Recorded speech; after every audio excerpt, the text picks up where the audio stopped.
5,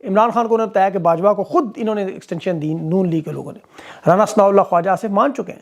شہباز شریف کو حکومت ملی, مریم نواز کی ٹویٹ آئی تھی الحمدللہ. پھر سمدی اسحاق ڈار کو خصوصی طور پر ٹرانسپورٹ کیا گیا ایئر فورس ون میں معیشت سنبھالنے کے لیے, نواز شریف نے بھیجا. شہباز شریف لندن جا کے اسے ہدایات لیتا رہا. 16 مہینے میں نیب کی ترامیم, تمام کیسز ختم کرائے, تمام منجمد اثاثے بحال کرائے. 2400 ارب روپیہ جو پاکستان میں اکٹھا ہوا, 5 ہندوستان کے جہاز یہاں آ کے ان کا سارا مال یہاں سے لے کے نکل گئے. نواز شریف کو پتہ ہے کہ ایسٹ انڈیا کمپنی سے لوگ شدید نفرت کرتے ہیں. عمران خان کی حکومت گراؤ تو صرف باجوہ کا نام آتا ہے, تو وہ اب باجوہ کے نام پر عوام سے ہمدردی لینے کے لیے باجوہ اور جنرل فیاض کے نام بیانیاں بنا رہے ہیں. پیپلز پارٹی سے ادھورا کچھ, یہ نہیں ٹرائل چاہتے کبھی بھی. ان کا اگر معاملہ نہ بنا تو پھر موجودہ اسٹیبلشمنٹ پر تنقید کریں گے, ان کے ساتھ کھل کے تھوڑا اپنا الیکشن کا ماحول بنائیں گے. لیکن یہ ڈر نتیجہ کیا نکلے گا, اس کے لیے ان کی انوار الحق سے ملاقات ہو رہی ہے کاکڑ سے. یہ سمجھتے ہیں عوام کو ان باتوں کا پتہ نہیں, اللہ جانے یہ کس دنیا میں رہتے ہیں, کون سا سستا نشہ کرتے ہیں. مریم نواز کہہ رہی ہے میرے والد جلا وطن تھے, یہ وہی ہیں جو کہتی تھی میری پراپرٹی نہیں, اور اسی پراپرٹی میں کھڑی ہو کے کہہ رہی ہے کہ میرے والد جلا وطن تھے. حالانکہ پچھلے 5 سال سے یہ عوام کو یہ چورن بیچ رہے ہیں, نواز شریف بیمار ہے, علاج کروا رہا ہے, اس لیے وہ پاکستان نہیں آ سکتا. اس دوران وہ اٹلی کے پیزے کھانے جا سکتا ہے, اسپین جا سکتا ہے, سوئٹزرلینڈ بینک میں اپنے پیسے گننے جا سکتے ہیں, اسرائیل ہندوستان سے ملاقاتیں کر سکتے ہیں, افغانستان سے بھی ملتا رہا. رنگ برنگے مفلر, کھلے پانچوں والی پینٹ پہن کے, آدھا منہ پہ نقاب, رولکس کی گھڑیاں دیکھنے, 13,000 کی کافیاں پینے جا سکتے ہیں. پتہ نہیں انہوں نے عوام کو سمجھا کیا. اب ان کے پاس عوامی مقبولیت نہیں ہے. اب یہ صرف کوشش کر رہے ہیں کہ انٹرنیشنل اسٹیبلشمنٹ امریکہ, برطانیہ, آسٹریلیا کے کندھوں پہ بیٹھ کے آئے. یہی آخری راستہ اقتدار کا, اور کوئی واسطہ نہیں. دیکھیں 6 ملاقاتیں ہیں آپ کے سامنے, امریکہ, برطانیہ, آسٹریلیا, تینوں کے ساتھ. دن دہاڑے نگران وزیر اعظم کے سامنے جو ابھی ان کا معاملہ خراب ہوا گجرانوالہ والا, شہباز شریف کہتا ہے میں گجرانوالہ نہیں گیا. آپ ان سے پوچھے آپ نے مرغا کھایا, انہوں نے بٹیرے کھائے, یہ آپ کو بتا دیں گے. بہرحال یہ الٹے اتنے پکے منہ سے جھوٹ بولتے ہیں, ان کا ٹیلنٹ ان کے پاس ہے. وہ میاں اظہر نے کہا تھا نا کہ ماشاءاللہ جنرل رانی صاحبہ بالکل اپنی والدہ محترمہ پہ اتنا پکا جھوٹ بولتی ہیں, اس خاندان پہ ختم ہے, یقین کریں. اب یہ صرف اسٹیبلشمنٹ کے لیے بیٹھے ہوئے, ایک دفعہ اقتدار میں ہمیں لے آئے. اب جو 10% لوگ ان کو چاہنے والے, صرف 10% ہیں, وہ لوگ جو 10 ارب کا میڈیا پہ لگایا, جو ان کے بیوروکریٹس نے بھرتی کرائے, جن کو انہوں نے کھایا حلال کریں گے. 7 جلسوں کا منصوبہ, ان لوگوں کو پتہ ہے. اچھا عمران خان کا صرف ایمان مضبوط نہیں, وہ سیاسی رہنما بھی بہت بڑا ہے. عمران خان سیاست بھی ان سے زیادہ جانتا ہے, وہ اپنے اصولوں پر ڈٹا ہے, لیکن وہ یہ جانتا ہے عمران خان کہ یہ لوگ اگر ایک مرتبہ اقتدار میں آئے تو پھر پاکستان کو ٹھیک کرنا ناممکن ہے. ابھی جو غدر مچا, تباہی مچی 16 مہینوں میں, اسے ٹھیک کرنے کے لیے 3-4 سال چاہیے. یہ آگے تو پھر تو کام ختم ہے, انا للہ پڑھنی پڑے گی. عمران خان لچک ضرور دکھائیں گے. مفاہمت کا پہلا نتیجہ, مذاکرات کا پہلا نتیجہ آپ کو نظر بھی آ گیا. اب یہ معاملہ اتنی جلدی حل نہیں ہوگا, دیکھیں, کیونکہ اسٹیبلشمنٹ اپنی شرائط پہ معاملات منوانا چاہتی ہے. 127 لوگ انہوں نے چھوڑے, سنم جاوید وغیرہ معاملے, لیکن یاسمین, راشد, خدیجہ, شاہ, عالیہ, حمزہ, یہ لوگ ابھی اندر ہیں, انہیں نہیں چھوڑیں گے. ابھی کمپنی کو جن لوگوں پر ذاتی غصہ ہے, جیسے شہریار افریدی ہے, مراد سعید ہے, ان کے معاملات اتنی جلدی طے نہیں ہوں گے جب تک خود عمران خان میدان میں آ کے فاتح کے طور پر حلف اٹھائیں گے. اس دن تحریک انصاف کو گرین سگنل ملا ہے, الیکشن کی تیاری کریں. ابھی جماعت اسلامی کو بھی اپنی اسٹریٹجی انہوں نے دے دی, امیدوار انہوں نے دے دی قومی اور صوبائی کے. لوگ پوچھ رہے تحریک انصاف کا الیکشن کا پلان کیا ہے, میں آپ کو بتاتا ہوں. جماعت اسلامی کے ساتھ میرے خیال میں تو انہیں اتحاد کرنا چاہیے, بڑا امپورٹنٹ ہے. لیکن خیر ان کی اپنی کال ہے, ان کی مرضی پہ. ٹکٹ دینے کا فیصلہ تحریک انصاف کا انہی لوگوں کو ہوگا جو ٹکٹ ہولڈر تھے. اس میں روپوش ہیں. جو ہی الیکشن کا شیڈول اناؤنس ہوگا وہ لوگ سامنے آئیں گے, کاغذات نامزدگی بھی جمع کروائیں گے, اور سامنے گرفتار کریں تو کرتے رہیں. اس وقت اس بات کا خطرہ نہیں ہوگا, کیونکہ ان کی کمپین کتنی چلتی ہے, انہیں کتنی سپیس ملتی ہے. ہر وہ شخص جس کے گلے میں خان کا ٹکٹ ہے جیتے گا, وہ یہ بات پتھر پہ لگی رہے انشاءاللہ. لوگ انتظار میں بیٹھے ہیں اپنی فرسٹریشن, اپنا غصہ, اپنی نفرت نکالنے کے لیے. وہ ٹھپا بھی لگائیں گے اور مکہ بھی ماریں گے اوپر. اب تو گلگت نے انہیں سکھا دیا کہ ووٹ کی حفاظت کیسے کریں, وہ بھی کریں گے.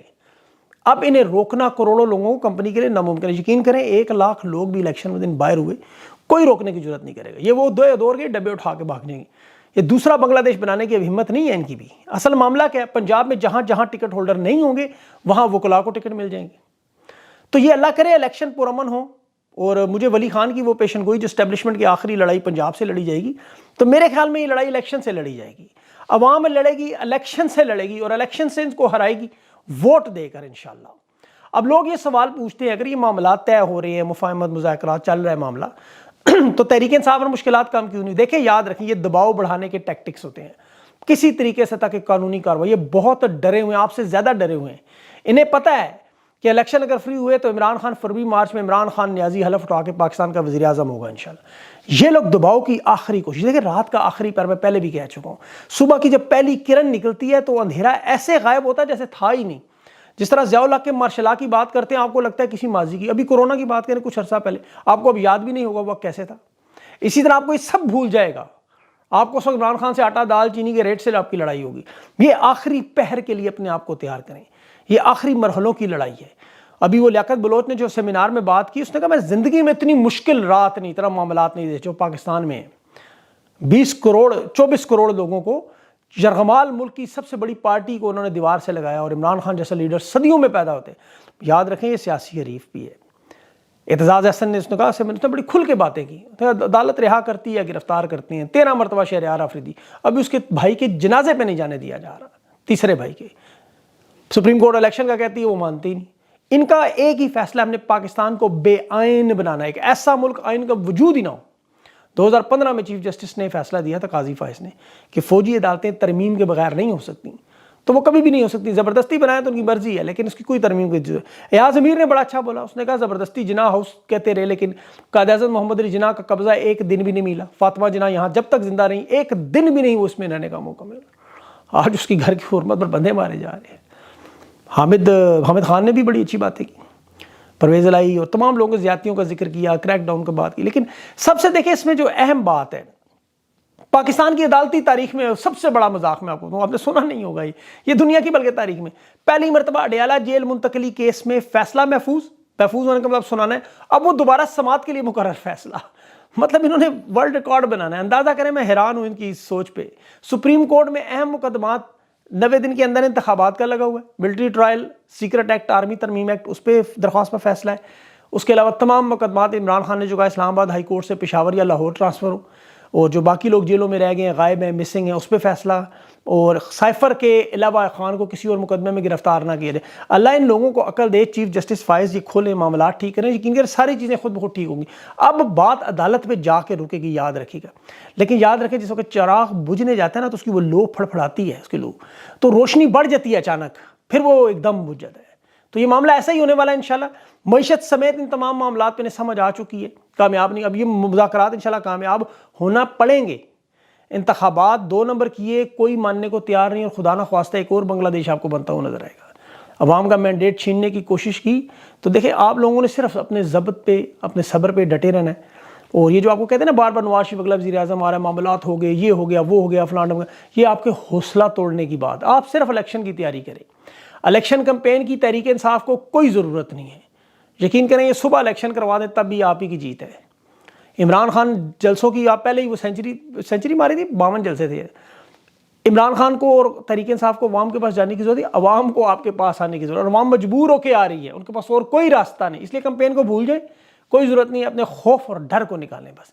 آئینی ذمہ داری، قانونی ذمہ داری، اللہ نے آپ کے ذمہ کام لگایا وہ کریں، حق سچ پر کھڑے، قانون کے دائرے میں رہ کے اپنا کام کریں۔ الیکشن والے دن اپنی طاقت کا اظہار ہے۔ اب میں تھوڑی سی بات جو علماء سے کرنا، مفتی تقی عثمانی صاحب، طارق جمیل صاحب ہیں، آپ کو پتہ ہے شہنشاہ نقوی صاحب ہیں، بڑے سارے علماء ہیں، ان تمام علماء سے میں ایک بات کرنا چاہتا ہوں۔ اس پاکستان کو بنایا گیا لا الہ الا اللہ کے نام پہ، پارلیمنٹ کے باہر لکھا پاکستان کا مطلب کیا، لا الہ الا اللہ۔ قرآن پڑھیں آپ، دین پڑھیں، دین یہی کہتا ہے ظالم کفر کا نظام چلتا ہے، ظلم کا نہیں۔ یا تو یہ ساری چیزیں آپ کے سامنے جو روز آتی ہیں یہ ظلم نہیں ہے۔ نواز شریف کو 50 روپے کے اسٹامپ پہ بھیجا، عباد الرحمان اپنے بیٹے کو نہیں مل سکا، ایڑیاں رگڑتے بچے مر رہے ہیں، عورتوں کے ساتھ جو ظلم اور زیادتی ہو رہی ہے۔ آپ علماء ہیں، آپ ہمیں دین سکھاتے ہیں، آپ ہمیں بتاتے ہیں، ہم آپ لوگوں کو فالو کرتے ہیں، چاہے جس مرضی فقہ مسلک کے آپ لوگ ہیں، لوگ آپ کو فالو کرتے ہیں، آپ کی بات سن، آپ کا یہ حق ہے، فرض ہے، آپ بتائیں لوگوں کو یہ اسلام کے کام نہیں ہو رہی ہے، جو تمام معاملات ہیں۔ آپ اگر اس وقت نہیں کھڑے ہو سکتے تو پھر ہمیں تو اس دور کے علماء بھی یاد آ جاتے ہیں جو یزید کے دور میں بھی نہیں کھڑے ہوتے تھے۔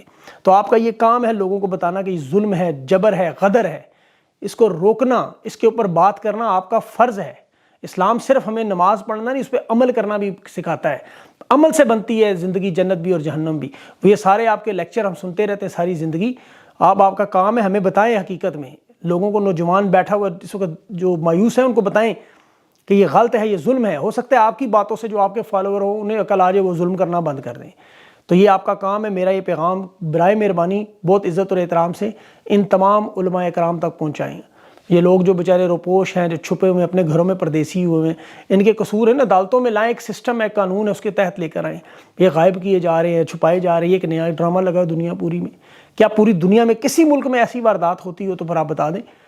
لیکن یہ تمام کام روکنے میں علماء کا بھی بہت بڑا کردار ہے. اگر وہ اپنا کردار ادا نہیں کرتے تو پھر ان علماء میں اور وہ جو اس وقت یزید کے دور میں بیعت کرتے ہیں، ان میں کوئی فرق مجھے نظر نہیں آتا. اپنا خاص خیال رکھیں. اگلی ویڈیو تک کے اجازت. اللہ حافظ.